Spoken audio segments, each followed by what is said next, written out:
ونشهد أن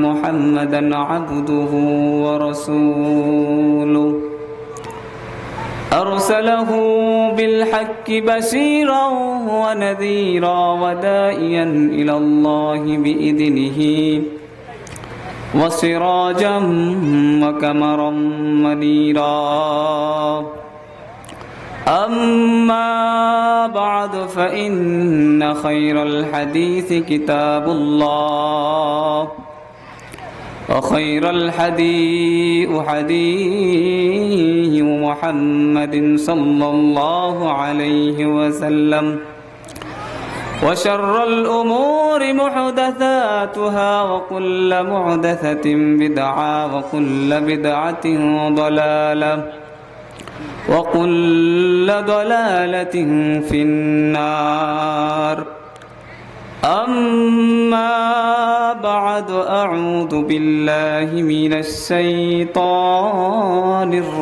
الرجيم بسم الله الرحمن الرحيم يا أيها الذين آمنوا هل أدلكم على تجارة تنجيكم من عذاب أليم تؤمنون بالله ورسوله وتجاهدون في سبيل الله بأموالكم وأنفسكم ذلكم خير لكم إن كنتم تعلمون يغفر لكم ذنوبكم ويدخلكم جنات تجري من تحتها الأنهار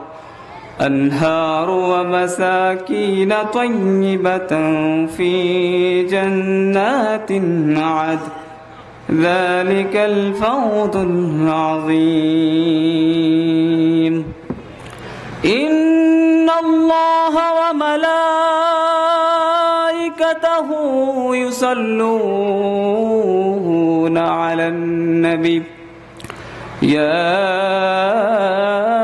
أيها الذين آمنوا صلوا عليه وسلموا تسليما اللهم صل على محمد وعلى آل محمد كما صليت على إبراهيم وعلى آل إبراهيم إنك حميد مجيد اللهم بارك على محمد وعلى آل محمد كما باركت على إبراهيم وعلى آل إبراهيم إنك حميد مجيد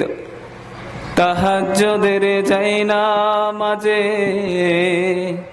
কবুল করে নিও আমায় একামতে দ্বীনের কাজে কবুল করে নিও আমায় আল্লাহুম্মা সাল্লি আলা সাইয়্যিদিনা মাওলানা মুহাম্মদ وعلى آل سيدنا مولانا محمد সে কোন বন্ধু বলো বড় বিশ্বস্ত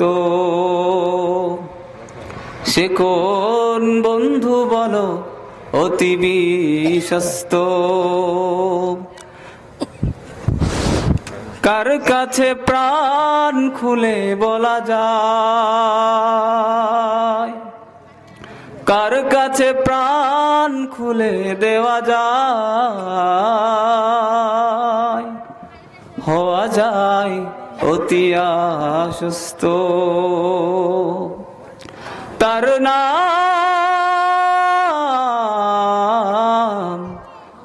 মদতি বিশ্বস্ত। সুবহানাল্লাহ। এই জন্য আল্লাহ বলেছেন সাগরের জল যদি কালি হয়, গাছের পাতা যদি খাতা হয়, সাগরের জল নামক কালি দিয়ে গাছের পাতা নামক খাতার ওপর যদি আমি আল্লাহর প্রশংসা লিখতে শুরু করে দাও, সাগরের জল শেষ, গাছের পাতাও ফুরিয়ে যাবে, আমি আল্লাহর প্রশংসা লিখে শেষ করা যাবে না। এজন্য আল্লাহ রাব্বুল আলামিন বলেছেন কুল্লাউ কানাল বাহরু মিদাদাল লিকালিমাতি রাব্বি লানাফিদাল বাহরু ক্বাবলা আন তানফাদা কালিমাতু রাব্বি ওয়ালাউ জিনা বিমিসলিহি মাদাদা। সব সাগর আর মহাসাগরের জল যদি কালি হয়ে যায়, পৃথিবীর সব গাছের পাতা যদি খাতা হয়ে যায়, সাগরের জল নামক কালি দ্বারা গাছের পাতা নামক খাতার উপর যদি আমি আল্লাহর প্রশংসা লিখতে শুরু করে দাও, সাগরের জল ফুরিয়ে যাবে, গাছের পাতা ফুরিয়ে যাবে, আমি আল্লাহর প্রশংসা লিখে শেষ করা যাবে না। সুবহানাল্লাহ। সাগরের জল চারটিখানি কথা নয়, পৃথিবীর বুকে কত সাগর। পৃথিবীর সবচেয়ে বৃহত্তম মহাসাগর হচ্ছে প্রশান্ত মহাসাগর। বিজ্ঞানীদের মতে এই প্রশান্ত মহাসাগরের আয়তন প্রায় 16,52,00,000 বর্গ কিলোমিটার বলি আল্লাহু আকবার। সমগ্র পৃথিবীকে তিনটা ভাগ করলে এক ভাগ প্রশান্ত মহাসাগর হয়ে যায়। সাগরের জল তাহলে কত কি পরিমাণ সাগরের জল এই প্রশান্ত মহাসাগরের ভিতর আছে। এজন্য সমগ্র পৃথিবীর স্থলভাগকে যদি প্রশান্ত মহাসাগরের ভিতরে নিক্ষেপ করা হয়, মুহূর্তে প্রশান্ত মহাসাগরের ভিতর পৃথিবীর সমস্ত স্থলভাগ মুহূর্তেই ডুবে যাবে। তাহলে আপনি এখানে বসে আছেন, এটাও কিন্তু স্থলভাগ।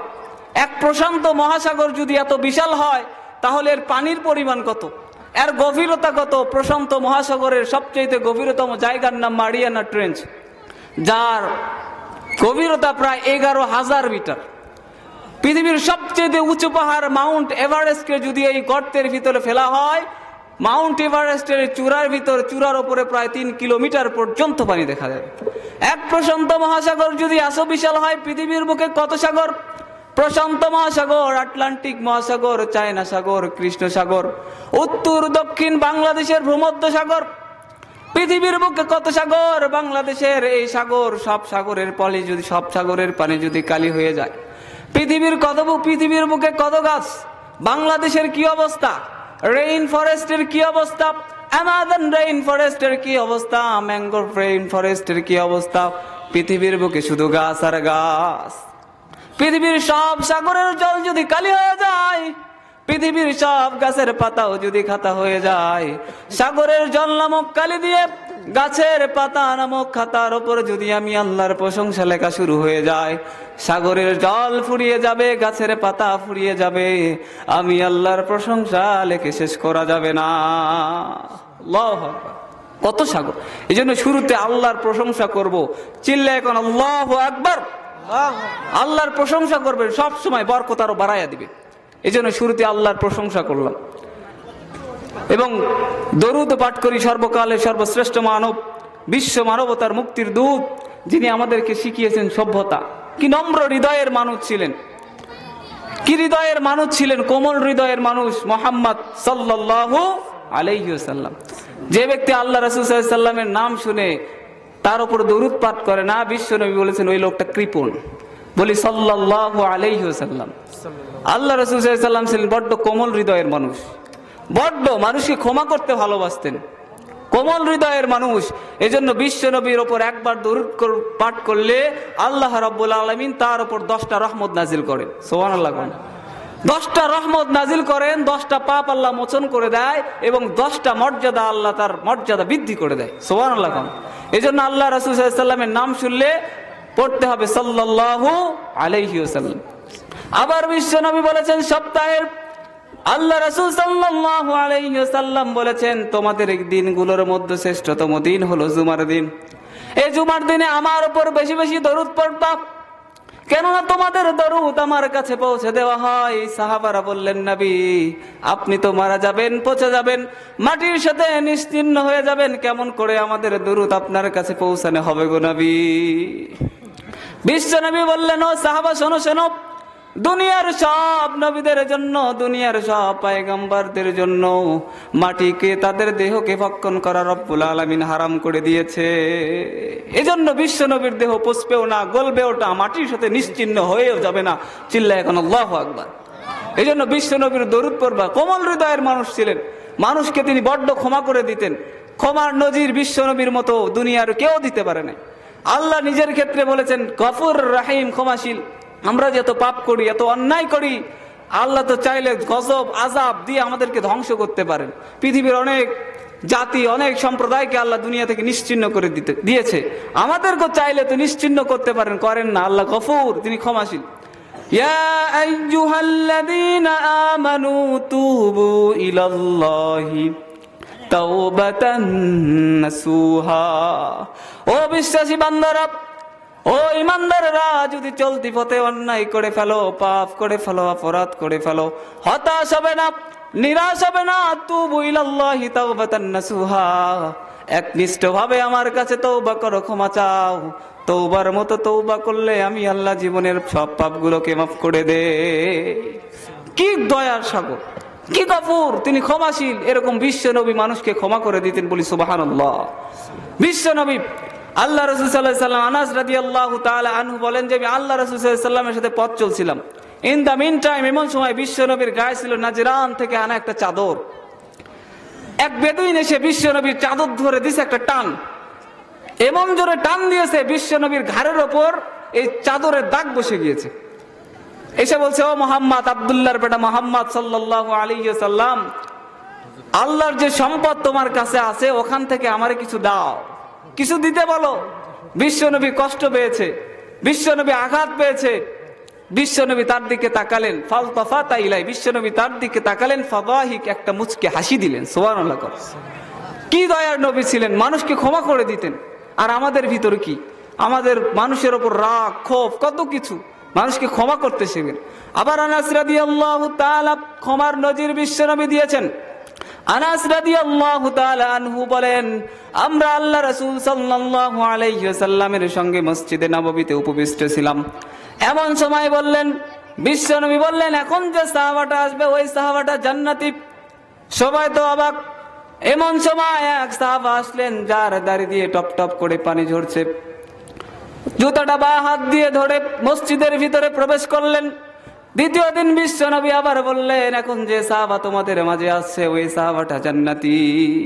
সবাই তো অবাক। আরে বিশ্বনবী প্রথম দিন বললেন এই সাহাবাটা জান্নাতি, আবার দ্বিতীয় দিনে বিশ্বনবী বললেন জান্নাতি, আবার দ্বিতীয় দিন বিশ্বনবী আবারও বললেন, এখন যে সাহাবাটা তোমাদের ভিতরে আছে ওই সাহাবাটা জান্নাতি। সবাই তো অবাক, কি এমন আমল করে ওই সাহাবা যার কারণে বিশ্বনবী তিনটা বার ওই সাহাবাকে বলেন জান্নাতি। বিশ্বনবী যখন আলোচনা শেষে যখন উঠে দাঁড়ালেন, আব্দুল্লাহ ইবনে আমর ইবনে আস, আব্দুল্লাহ ইবনে আমর ইবনুল আস ওই লোকটাকে ফলো করতে শুরু করলেন, ওই সাহাবাকে ফলো করতে শুরু করলেন, তাকে ইনভেস্টিগেশন করতে শুরু করলেন।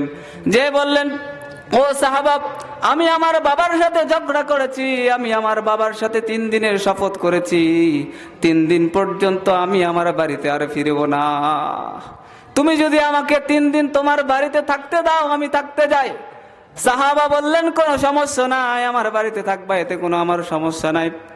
আব্দুল্লাহ ইবনে আমর ইবনুল আস ওই সাহাবার বাড়িতে গেলেন, প্রথম রাত কাটালেন। তার উদ্দেশ্য ছিল কেমন আমল করে সাহাবা, যে কারণে বিশ্বনবী এই সাহাবাকে 3টা বার বলেছে জান্নাতি। আমি যদি ওই আমলটা দেখতে পারি, ওই আমলটা আমিও দেখে, আমিও করে, আমিও ধন্য হয়ে যাব। সবাই তো অবাক। আব্দুল্লাহ ইবনে আমর ইবনুল আস তার বাসায় গেলেন। প্রথম রাত তিনি খুব ভালোভাবে ইনভেস্টিগেশন করলেন, তদন্ত করলেন, কোন আমল তার চোখে পড়ল না।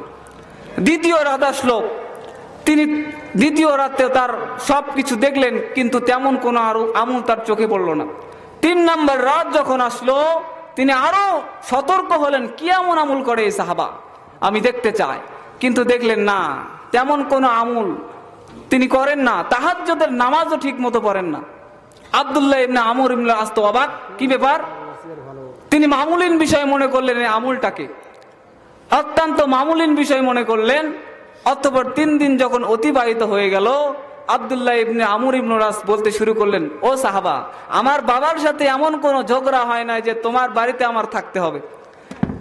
আমার বাবার সাথে এমন কোনো ঝগড়া ফাসাদ হয় না যে তোমার বাড়িতে আমার থাকতে হবে।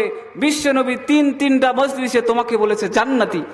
কি এমন আমল করো আমি দেখলাম, কিন্তু তেমন কোনো আমল আমার চোখে পড়ে নাই।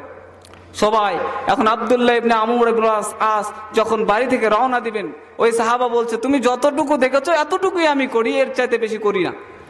আব্দুল্লাহ ইবনে আমর ইবনে আস যখন বাড়ির দিকে রওনা হবেন, ইন দা মিন টাইম ওই সাহাবাটাকে বলছে, শোনো, বিশ্বনবী হয়তো এই কারণে আমাকে বলেছে জান্নাতি।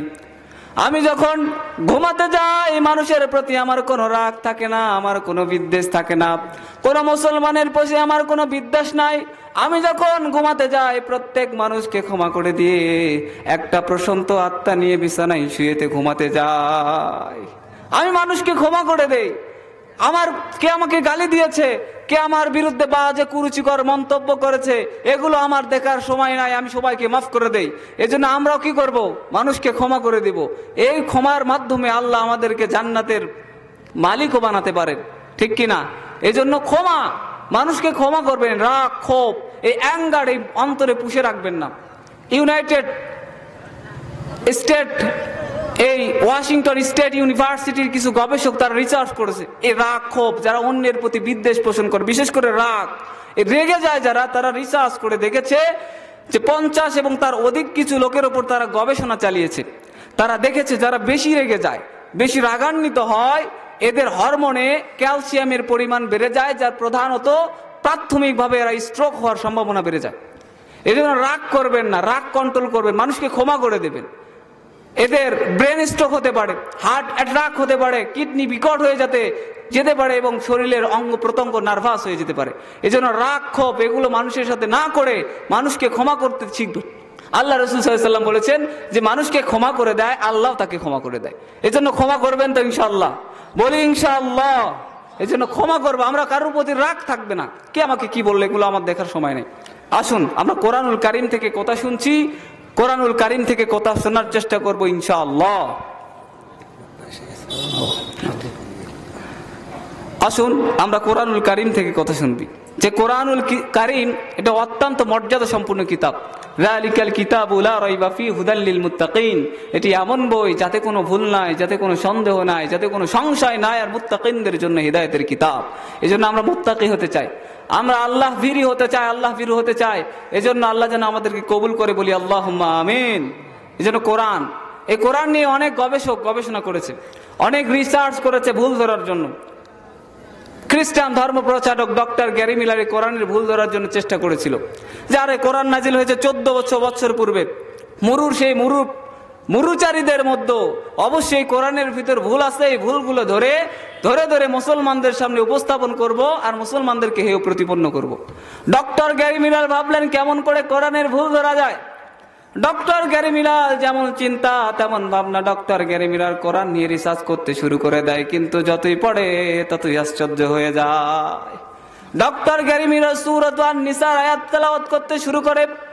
তিনি পড়তে শুরু করেন, আফালা ইয়াতাদাব্বারুনাল কুরআন ওয়ালাউ কানা মিন ইনদি গায়রিল্লাহ লাওয়াজাদু ফীহি ইখতিলাফান কাসীরা। তোমরা কি এই কোরআন নিয়ে রিসার্চ করো না?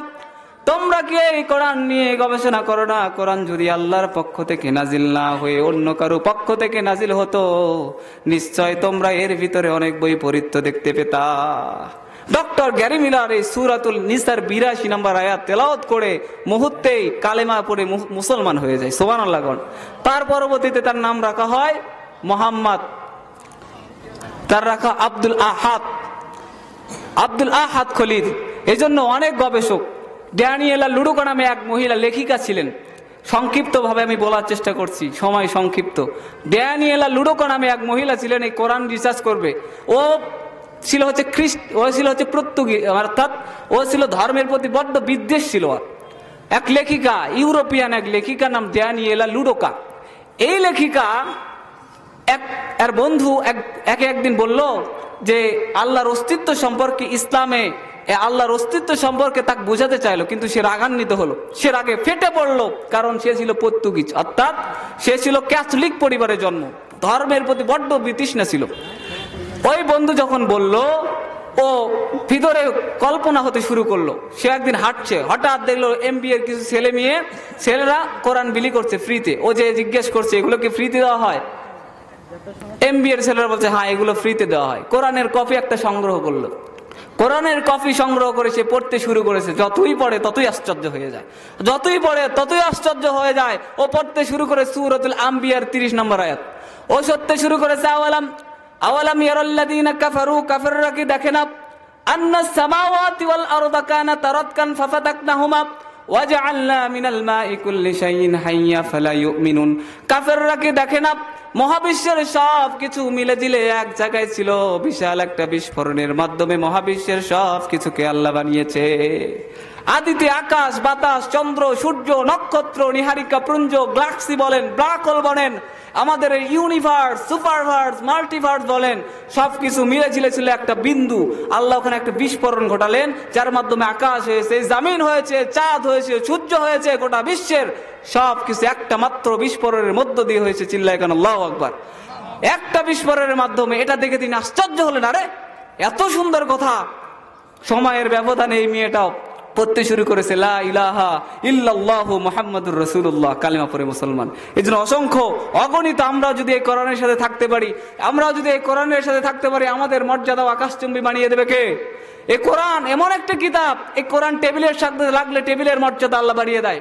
এই কোরআন যদি রেহালের সাথে লাগে রেহালের মর্যাদা আল্লাহ বাড়িয়ে দেয়। আর আমরা মানব জাতি, আমরা সৃষ্টির সেরা জীব, আমরা যদি এই কোরআনের সাথে আমাদের সম্পর্ক বাড়াই, আমাদের মর্যাদা আকাশচুম্বী বানিয়ে দেবে কে? এজন্য কোরআনের সাথে থাকতে হবে। বাংলাদেশের এক মুফাসসির ছিল, যার জনপ্রিয়তা ছিল আকাশচুম্বী, আর কিচ্ছু ছিল না, ছিল কোরআন। কোরআনের সাথে থেকেছে, কোরআনকে ধরেছে, কোরআনের কথাগুলোকে প্রচার করেছে, যার জন্য গোটা বিশ্বে এই মুফাসসিরের সম্মান আর সুখ্যাতি বাড়িয়ে দিয়েছে কে? এই কোরআনকে ভালোবাসে, কোরআনের জন্য এই মুফাসসিরের অন্তরে, এই মুফাসসিরের জন্য গোটা বিশ্বের মানুষ কাঁদে। এই মুফাসসির তো এমন মুফাসসির যার হাতে হাত রেখে হিন্দু মুসলমান হয়েছে, খ্রিস্টান মুসলমান হয়েছে। এমনিতে এমন মুফাসসির যার জন্য মানুষ জীবন দেয়, এমনিতে এমন মুফাসসির যার জন্য মানুষ রক্ত দেয়, এমনিতে এমন মুফাসসির যার মৃত্যুর সংবাদ বলে মানুষের চোখের অশ্রুতে বুকটা ভাসিয়ে দেয়। চিল্লা এখন ঠিক কিনা? এজন্য কোরআনের সাথে এই মুফাসসির থাকার কারণে যার সম্মান, যার ইজ্জত আল্লাহ আকাশচুম্বী বাড়িয়েছে, এই কোরআনের সাথে আমরা থাকতে চাই কি চাই না? কে কে চান দুহাত উঁচু করে আল্লাহরে দেখা। লিল্লাহে তাকবীর, লিল্লাহে তাকবীর। এজন্য কোরআনের আইন বাংলার জীবনে জমিনে প্রতিষ্ঠিত হোক, আমরা চাই কি চাই না? এরা কোরআনের সাথে থাকবো, কোরআন নিয়ে বাঁচবো, কোরআনের জন্য নিজের জীবনটাকে উৎসর্গ করতে রাজি। চিল্লা এখন ঠিক কিনা? এজন্য আমরা কোরআনের সাথে আছি, কোরআনের সাথে থাকবো, কোরআন নিয়ে জীবনটা গড়বো, আল্লাহর জমিন, আল্লাহর দিন প্রতিষ্ঠিত হোক, আমরা চাই কি চাই না? আল্লাহ আমাদের সকলকে কথাগুলোকে বোঝা, এ অনুযায়ী চলা, আমাকে সর্বপ্রথমে আমল করার তৌফিক দান করুক, এবং আপনাদের সকলকে এই অনুযায়ী চলা এবং বোঝা এবং আমল করার তৌফিক দান করুক বলি আল্লাহুম্মা আমিন। আসসালামু আলাইকুম ওয়া রাহমাতুল্লাহি ওয়া বারাকাতুহু।